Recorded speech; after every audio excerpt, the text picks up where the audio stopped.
Geno Smith topped off an amazing 2022 season with the Seahawks with yet another award. We're going to talk about that on the other side of the intro on this episode of Mountaineer Paul Talks Football. This is for Cameron.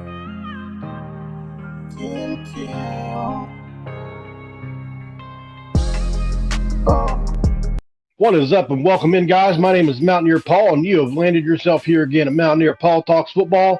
And I got to tell you guys, this is one I was watching. This is one I was hoping happened for Geno, and it's near and dear to my heart. If you're a Mountaineers fan, how can you not root for Geno Smith? Geno Smith has been announced the comeback player of the year for 2022 for the Seattle Seahawks and for himself. And it's not your typical way to win the award, right?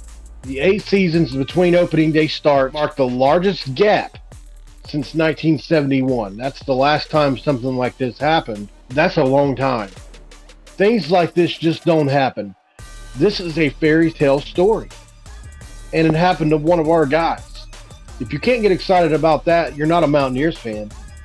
Geno Smith was nothing but amazing while he played for us, right, guys? I mean, he wasn't Pat White, but who is? But, man, he won that Orange Bowl.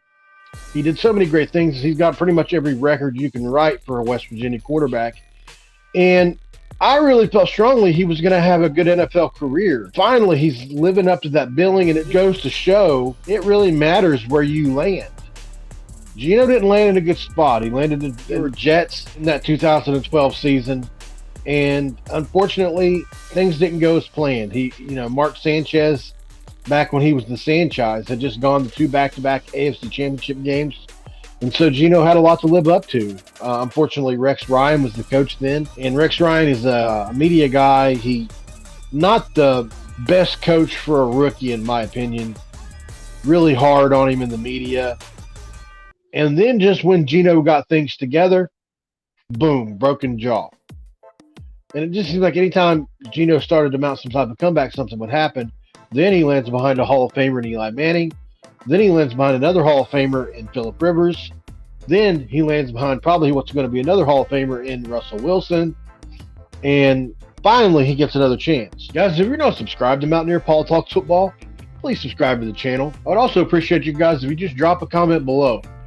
How do you feel about this? Does this award excite you? Are you happy for Geno Smith?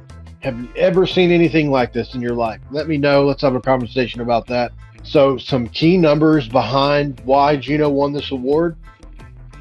First in completion rate. Let's get that off the board right away. 70% basically. Then you look at the touchdown passes. He threw 30 touchdown passes. He was 6th in total QBR. He broke 3 records for completions with 399, passing yards, 4,282, and then also the completion percentage. Just an insane year for any quarterback year. And it happened to Geno Smith 8 years between opening day starts. Let that sink in. What Geno Smith has pulled off this year will probably never be done again. It's something that is so unbelievably hard to do, especially for quarterbacks that come out as juniors and seniors. By the time you get to that 8-year mark, you're already around 30, 31 years old. Definitely on the scrap heap, if not retired by now. And Geno Smith said, and if you listen to him in interviews, he believed in himself the entire way. There was never a moment, according to Geno Smith, that he doubted himself. So not only is this a great story about life, this is also a great story of resilience, and also just something to be pretty dang proud of if you're a Mountaineers fan, guys. Drop a comment and let me know how you feel about Geno Smith. But if you let Geno Smith tell it, after the wild card loss and some other things he has said since the awards have been announced, he keeps on pointing out areas where he needs to get better. How he took the wild card loss personal. I'm really looking forward to seeing what Geno Smith is going to do in yet another year in that offense. All the draft picks they have accrued, trading Russell Wilson away. Pete Carroll looks like a genius in the process of all this. And every game he starts with the Seahawks, guys, is a win for the West Virginia Mountaineers in my book. Hope you enjoyed this episode, guys. Hope you enjoyed hearing a little bit about Geno and what he's accomplished. Oh, by the way, Geno Smith threw 5 touchdown passes in the Pro Bowl the other day. Even though it was a flag football environment, he looked really good. I threw some really nice tight spirals. It blows me away that Geno hadn't shown out before this year. It's never been an issue with talent. Just incredible, guys. What a story. That's really all we got, guys, for today. Let me know you liked it by leaving a like on the video, guys. Leave a comment below. And if you're not subscribed, like I said, please subscribe to Mountaineer Paul Talk Football. Geno Smith, don't call it a comeback.